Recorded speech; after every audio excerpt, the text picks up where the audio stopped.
3 দিন ৪৯ জন খেলোয়াড় ১৪ দেশ থেকে উড়ে আসা স্বপ্ন। এরা সবাই এসেছিল একটা স্বপ্ন নিয়ে, লাল সবুজের জার্সি গায়ে দিয়ে বাংলাদেশের জাতীয় দলে খেলার আশায়। কারো জন্ম লন্ডনে, কেউ বড় হয়েছে কানাডা কিংবা আমেরিকায়, কিন্তু বুকের ভেতরে একটা জায়গা আজও শুধু বাংলাদেশের জন্যই কাঁদে।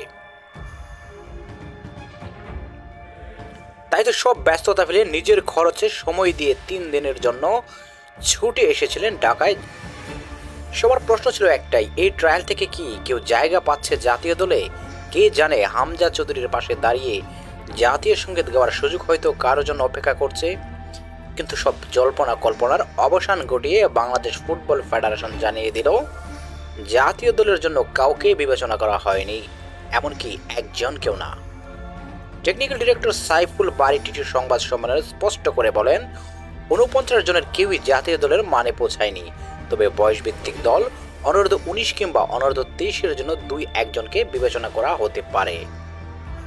এবং ট্রায়ালের শেষ দিনে সবার হাতে তুলে দেওয়া হচ্ছে একটি সনদপত্র আর সামান্য উপহার সামগ্রী। কিন্তু তাদের স্বপ্নের কি বা হলো?